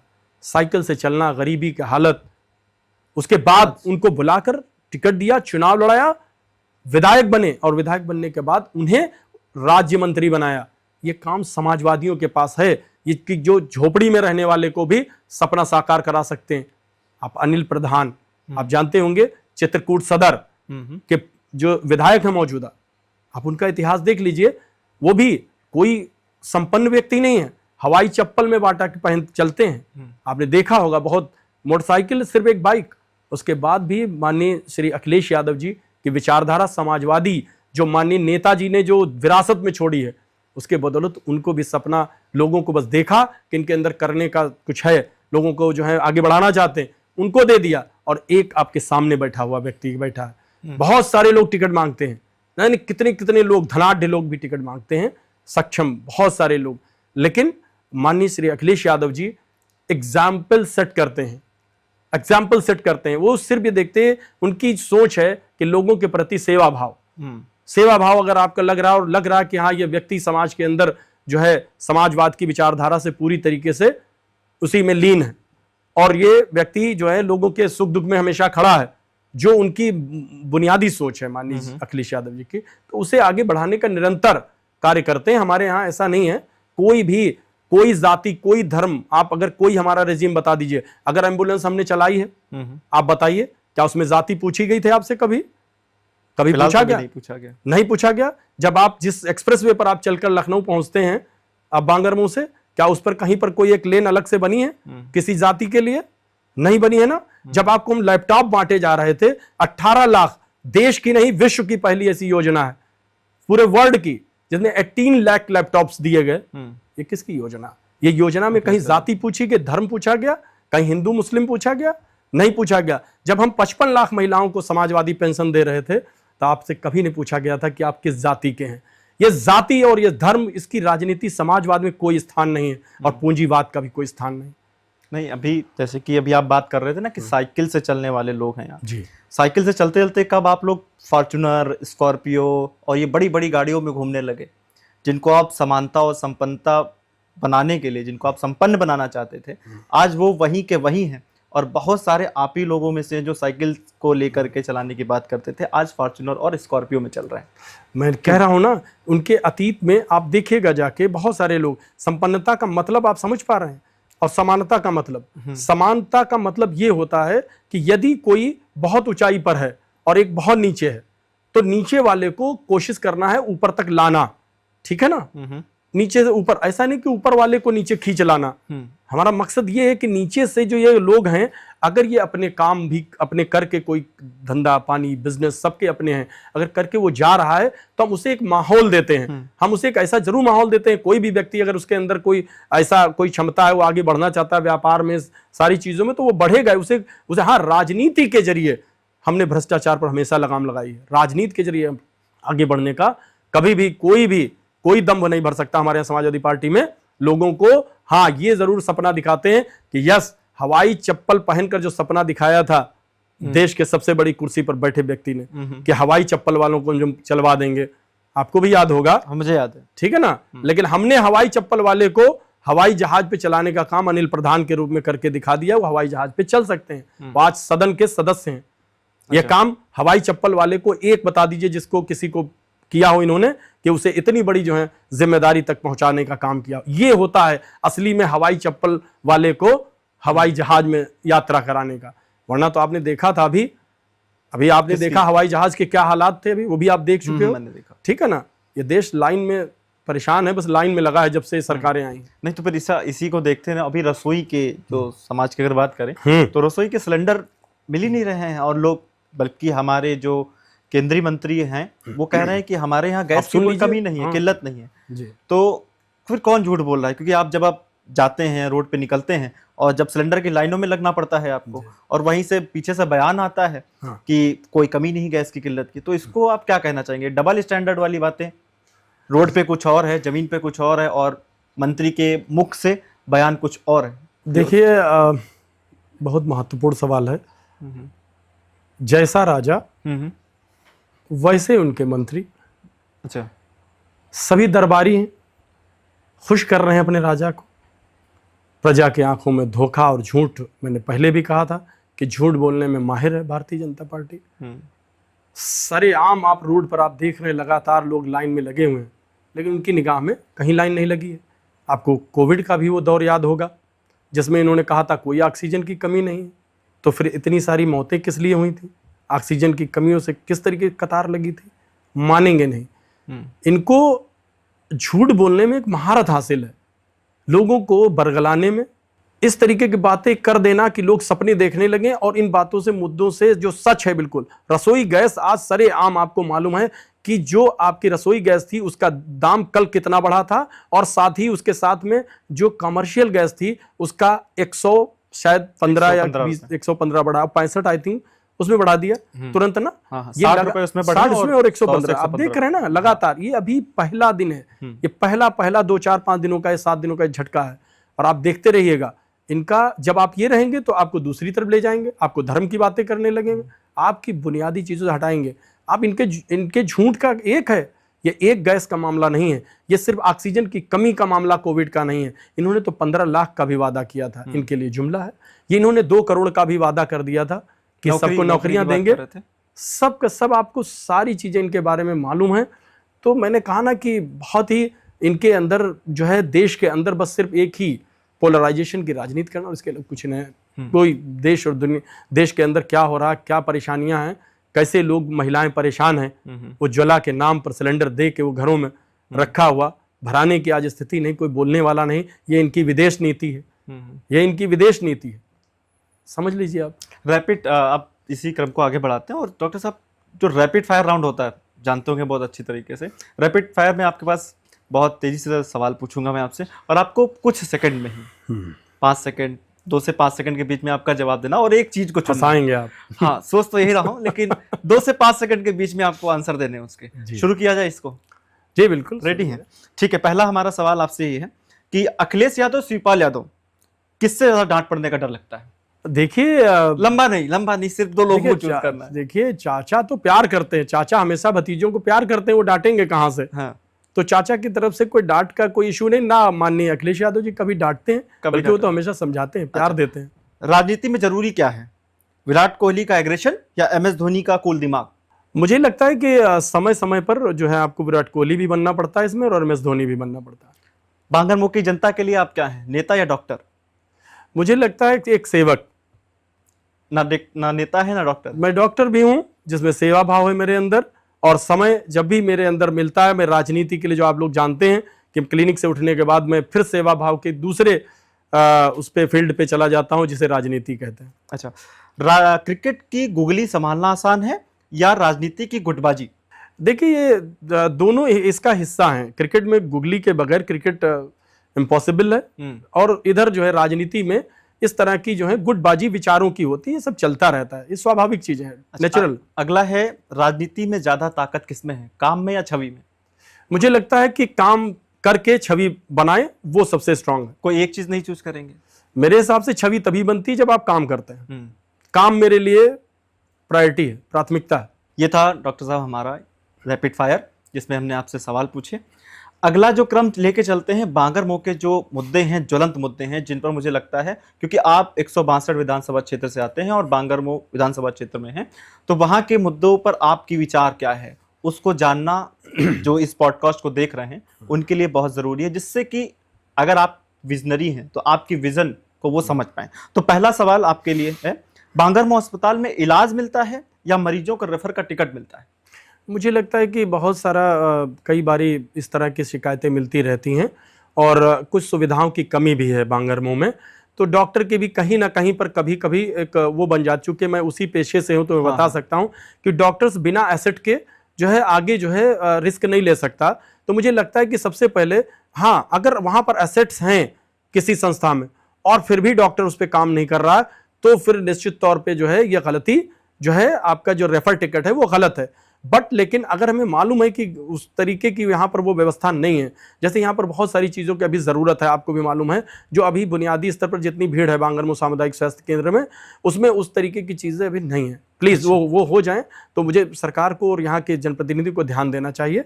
तो मुझे लगता है रेफर टिकट कम हो जाएगा। एक ट्रॉमा सेंटर होना चाहिए, मेरा मानना है, और ट्रॉमा सेंटर एक अच्छा सा ट्रॉमा सेंटर हो यहाँ बांगरमो के अंदर।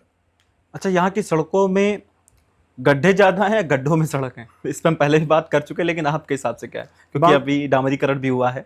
जी, मैं कह तो रहा हूँ कि मुझे जो गांव देहात के रास्ते हैं वो बहुत ज़्यादा ख़राब हैं। हम लोग लगातार फील्ड में हैं, रोज़ाना रात के 1-2 बजे वापस आते हैं, तो हम लोग देख रहे हैं कि सड़कों की हालत बद से बदतर होती चली जा रही है। कोई जो है इस पर मतलब काम नहीं हो पाया जो इस रेजीम में होना चाहिए था। डबल इंजन की सरकार थी उत्तर प्रदेश के अंदर और देश के अंदर, एक ही सरकार है, एक चिट्ठी काफ़ी है, लेकिन आपस में दोनों इस तरह के इंजन टकरा रहे हैं कि उस इंजन के टकराहट में हमारे बांगरमो का पूरा विकास पीछे छूट गया। डबल इंजन की सरकार है, अब तो तेज चल रही है। भाजपाई जो हैं वो तो यही कहते हैं कि डबल इंजन की सरकार है, मोदी योगी साथ में मिल करके इस सरकार को चला रहे हैं। देख तो आप भी रहे हैं, हाँ, देख तो आप भी रहे हैं, सरकार में 2 इंजन लगा दिए गए हैं, लेकिन उनकी दिशा पता करिएगा, एक अगर बाएं पीछे की तरफ खींच रही है, एक आगे की तरफ खींच रही है। इंजन तो 2 लगे हैं, नहीं जा रही, ट्रेन वहीं रुकी हुई, ट्रेन वहीं रुकी है और बुरी तरीके से जो इसमें पैसेंजर्स फंसे हैं वो भागना चाह रहे हैं निकल के। अच्छा, कि हम भागे यहाँ से जल्दी। अच्छा, एक सवाल, जैसे कि उन्नाव हरदोई रोड जो अपना है, पूरा बांगरमो ही जाम की स्थिति में पूरे दिन भर फंसा रहता है, खासकर मेन सहालक के समय पे। मैं ये नहीं पूछूंगा कंट्रोवर्सी कैसे, ये नहीं पूछ रहा हूं मैं आपसे कि क्या कारण है, उसका कारण सबको पता है, लेकिन मैं ये जानना चाहता हूं, बांगरमो की जनता ये जानना चाहती है, आपके पास क्या विजन है कि उस ट्रैफिक जाम को आप खत्म कर पाएं, उसको कैसे कम कर सकते हैं? देखिए, सबसे पहले जो है हम व्यापारियों को एक साथ बैठकर 2 बातें समझनी होगी। बांगरमो एक व्यापारिक मंडी है बहुत बड़ी, और व्यापार से ही बांगरमो की पहचान है, बांगरमो की बैकबोन है। हमें व्यापारियों का भी पूरी तरीके से ध्यान रखना होगा और आम जनमानस को असुविधा ना हो, इस बात की भी ध्यान रखना है। इन दोनों के लिए सबसे पहले तो एक जो है रोड के किनारे जो है अगर एक थोड़ा सा जो है रेलिंग या कुछ ऐसा दे दिया जाए, जैसे कि मुरादाबाद और मल्लावा साइड में लगी, अगर वो दे दिया जाए, और साइड में जो है हमारे जो गरीब जो बेचारे पटरी दुकानदार हैं उनको एक व्यवस्था अच्छी सी समुचित दे दी जाए, तो एक ये चीज़ अच्छी हो जाएगी। दूसरी चीज़, सबसे बड़ी चीज़ जो है कि कुछ जो बड़े वाहन हैं, जो बहुत बड़े वाहन हैं, उनसे मुझे नहीं लगता कि बहुत बड़ा इम्पैक्ट है कोई बिजनेस पे पड़ेगा। अगर हम जो है किनारे किनारे हमारे जो है रिंग रोड बन जाए बांगरमो के चारों तरफ रिंग रोड, एक हमारा लखनऊ रोड से संडीला रोड को जोड़ दे, संडीला रोड से वापसी हरदोई रोड जोड़ दे, हरदोई रोड वापस आकर बाईपास को हमारे इधर जोड़े नानामो रोड को, और नानामो रोड वापस कनेक्ट हो जाए उन्नाव रोड पर, कानपुर रोड पर, तो यहाँ पर एक हो जाएगा कनेक्टिविटी। प्लस बचता है फिर जो हमारा उन्नाव रोड है उसको कनेक्ट कर दे लखनऊ रोड में। तो ये इतना बड़ा अगर रिंग रोड हम बना देते हैं तो निश्चित तौर पर जो है इस चीज को बहुत सारा जो बड़े वाहन है, जो बड़े वाहन है उनके लिए, बाकी सारे वाहन के लिए जो है वो यहीं से आए, लेकिन बाहर इस रोड का और चौड़ीकरण करते हुए साइड में हमारे जो है कम से कम उन गरीबों के लिए जरूर सोचा जाए, जिनके जरिए बहुत सारी जो बांगरमो की आबादी है जो इसी भरोसे पर है, उनका पेट इसी से चलता है। जो रेहड़ी लगाते हैं, जो ठलिया लगाते हैं, उनका भी व्यापार बहुत, जैसे आप रिंग रोड की बात कर रहे थे, क्योंकि रिंग रोड बना देने से या फिर एक्सप्रेसवेज बना देने से क्या होता है, जो वहाँ की जो ट्रेवल करने वाली जो गाड़ियाँ हैं, उन पे जो चलने वाले लोग हैं, वो बाहर ही निकल जाते हैं।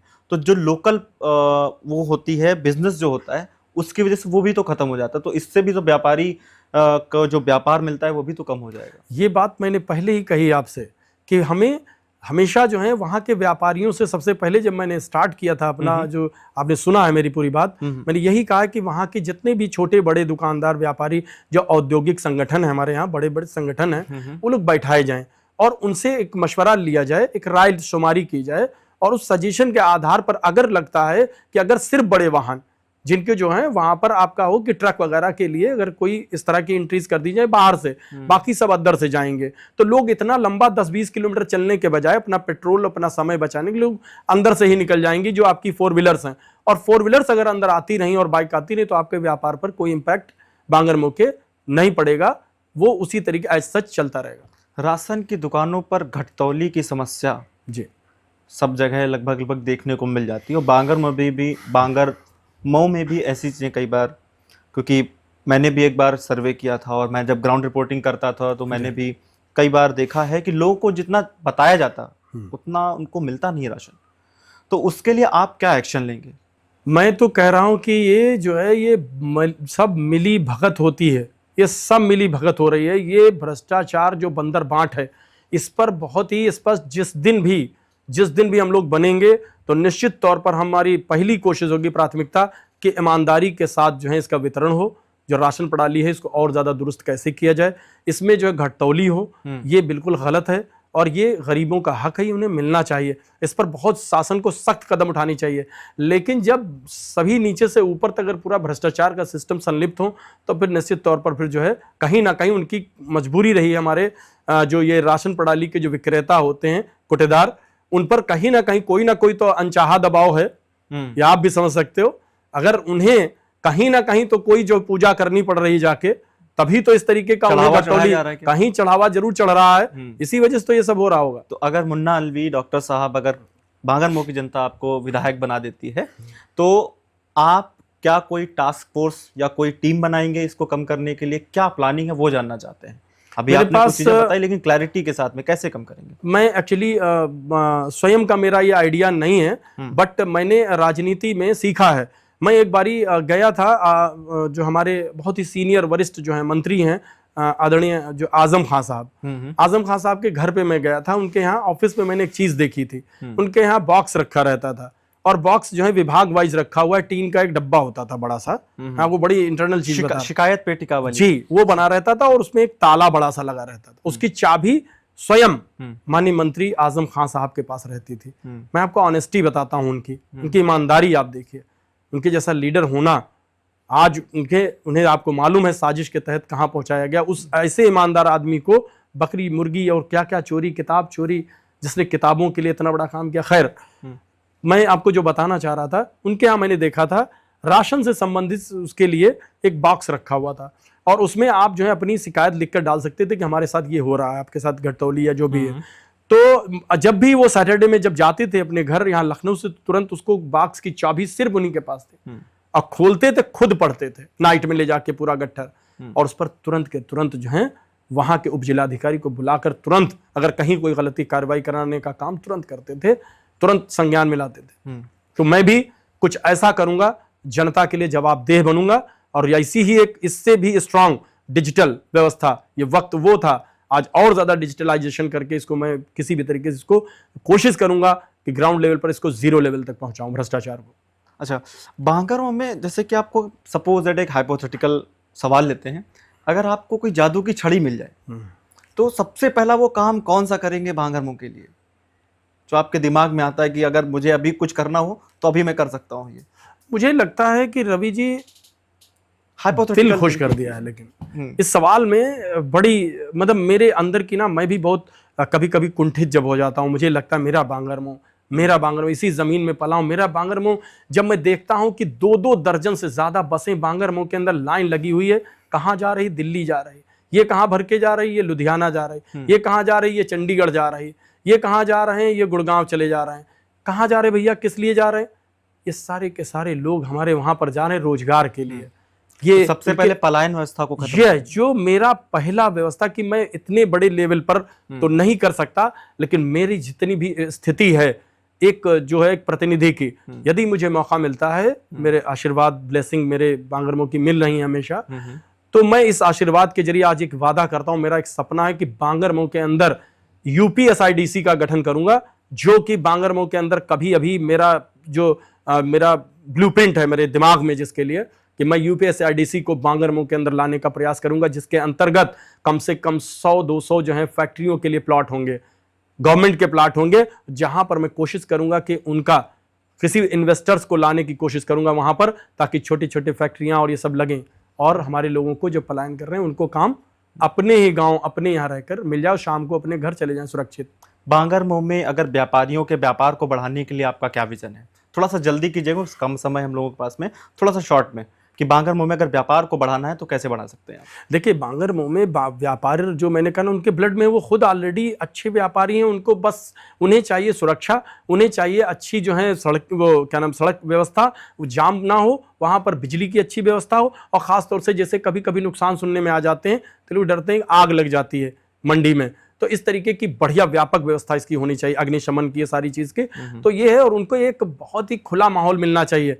कोई भी जो है अपना व्यापारी खुल के आसानी से अपना जो है सौहार्द के साथ अपना व्यापार कर सके, उसे एक माहौल मिलना चाहिए, उसे किसी भी प्रकार का कोई दबाव नहीं होना चाहिए किसी पर, स्वतंत्र भाव से उनके अंदर स्वयं ब्लड में है व्यापार करने के बाद, उन्हें एक माहौल चाहिए।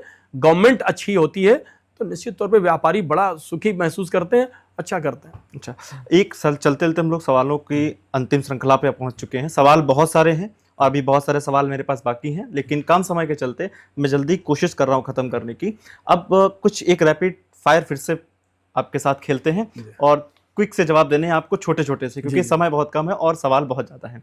सवाल पहला है रैपिड फायर में आपका, कि 2022 की हार का कारण क्या था? भीतरघात या मोदी की लहर?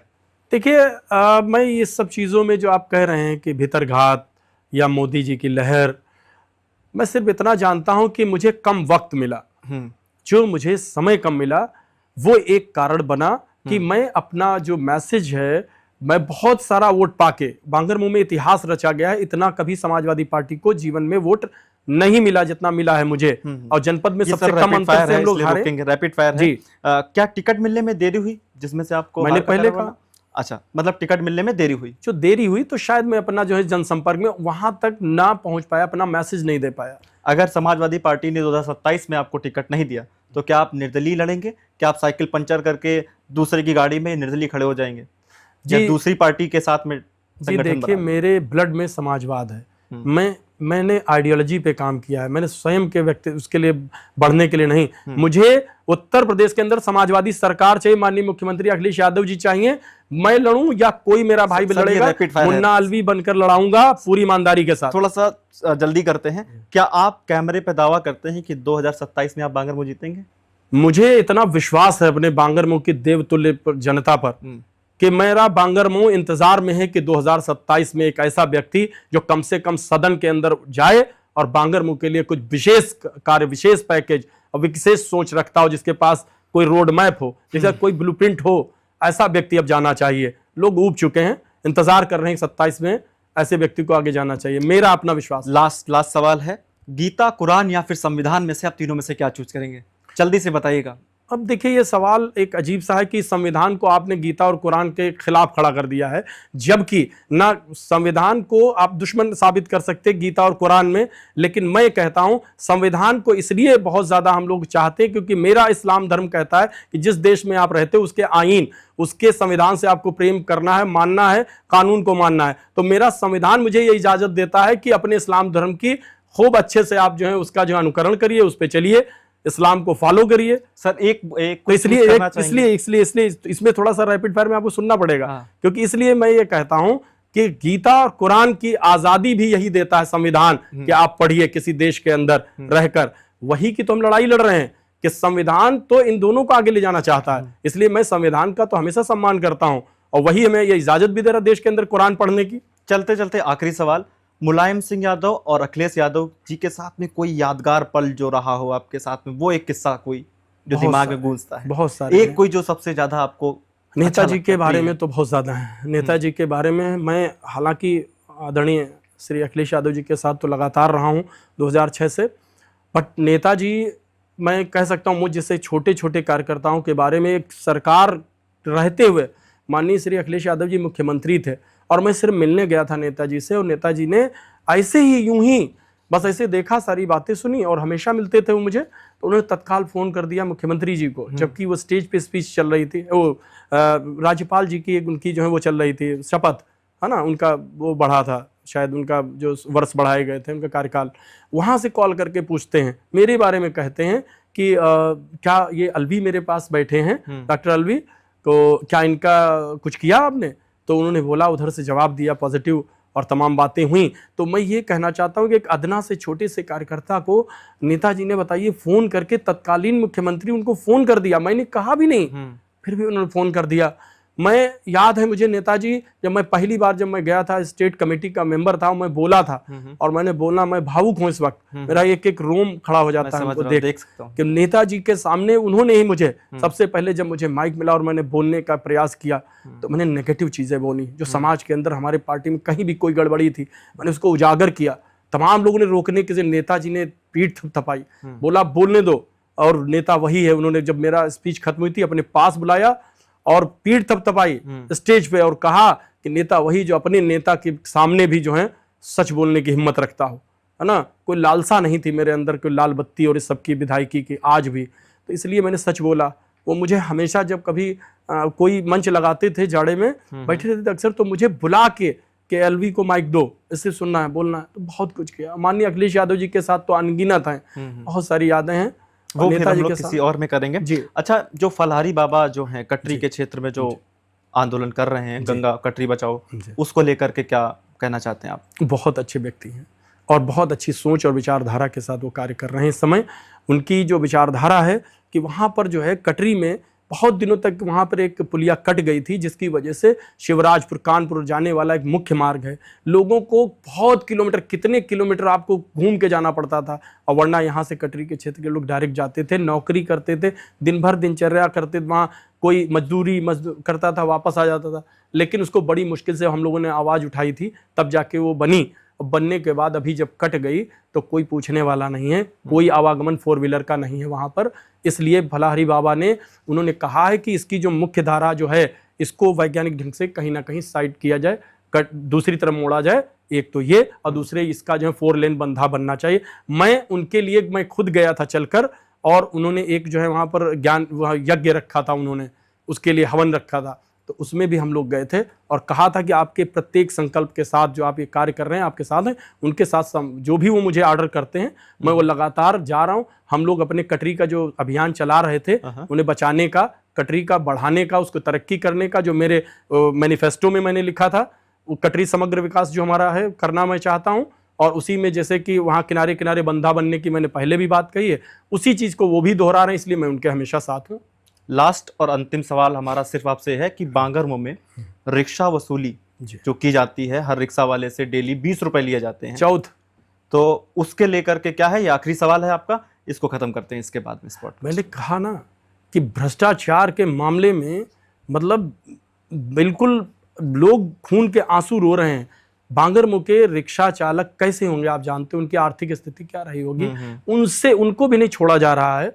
तो आप समझ सकते हैं कि भ्रष्टाचार से ऊब गए हैं, और गरीब की जब आह लगती है ना, तो उसका आप असर देखेंगे 2027 में। तो बहुत बहुत धन्यवाद डॉक्टर साहब, क्योंकि समय कम है तो इसलिए हमें यहीं पे आज रुकना पड़ेगा, क्योंकि आपको भी पता है और हमें भी पता है कि ऐसे बहुत सारे सवाल हैं जो मेरे मन में अभी भी हैं, और आप भी उनका जवाब देने के लिए बैठे हुए हैं, लेकिन कम समय के चलते आज हम खत्म करेंगे, फिनिश करेंगे इस पॉडकास्ट को। और इसका जो रिजल्ट, जो हम लोगों के बीच में जो बातचीत हुई है बांगरमो को लेकर के, जो राजनीति को लेकर के बात हुई, मुलायम सिंह जी को लेकर बात हुई, अखिलेश जी को लेकर के बात हुई, तो उसपे जो सवाल कैसे लगे और जो आपने उत्तर दिए वो कैसे लगे, हमें लगता है हमारी बांगरमो की जनता जरूर इसका फैसला करेगी। अब हम ये चीज़ छोड़ते हैं बांगरमो की जनता पे, और आप लोगों से अपील यही करना चाहते हैं कि अगर इसी तरीके के हमारे और भी पॉडकास्ट देखना चाहते हैं तो हमारे चैनल को सब्सक्राइब, लाइक और फॉलो जरूर करें, जिससे कि हम और भी नए नए गेस्ट को ला सकें। इससे हमें बहुत ही मदद मिलती है। डॉक्टर साहब, अंतिम संदेश आपका। अब मैं अपने बांगरमो को हमेशा जो है सुख समृद्ध देखना चाहता हूं, और सौहार्द मेरा जो है मिशन है कि बिना किसी भेदभाव, कोई भी जातीय, धार्मिक, ना मैं इस भेदभाव में पड़ता हूं और ना मैं पढ़ूंगा। और जीवन में अपने बांगरमो का एक बार चाहता हूं कि भारत के जो मानचित्र है उस पर मैं बांगरमो को एक बार बहुत ही जो है चमकता हुआ देखना चाहता हूँ, विकास के मामले में, समृद्धि के मामले में, शैक्षिक मामले में, सामाजिक मामले में, आर्थिक मामले में। यही मेरा सोचना और मेरा सपना। और गरीबों के लिए एक मैं संदेश दूंगा कि जो इस तरीके के आपके साथ ये हो रही है, जो नाइंसाफ़ी, जो जैसे कि अभी आपने बोली थी, वो सब खत्म होगी। वो चाहे कोटे में रही हूँ, चाहे ये गरीबों के रिक्शा वाला मामला हो। ये मेरा वादा है आपसे इस तरीके का। और कटरी का समग्र विकास होगा, सबका सौहार्द, सबको एक साथ लेकर चलेंगे, यही मेरा संदेश है। और इस तरीके की कोई भी चीज़ जब जब जरूरत पड़ेगी, मैं आपके सुख दुख में हमेशा खड़ा मिला हूँ, जिसके लिए मैं जाना जाता हूँ। मैं हमेशा खड़ा रहूँगा। मैं मेरे जीवन जब तक अंतिम सांस है, मैं बांगरमऊ के लिए बना हूँ। बांगरमऊ लोग मेरे लिए मेरी प्रायोरिटी, मेरी जिम्मेदारी है। बहुत बहुत धन्यवाद डॉक्टर साहब, और आप सबका भी बहुत बहुत धन्यवाद। हमें हमारे पॉडकास्ट जो हमने आज पहल की है, आपको कैसा लगा हमें ज़रूर बताइएगा। हमें आपके कमेंट्स का बेसब्री से इंतज़ार रहेगा। आप थे रवि के साथ खोपचे पर। बहुत बहुत धन्यवाद। और डॉक्टर साहब आपका भी धन्यवाद। धन्यवाद।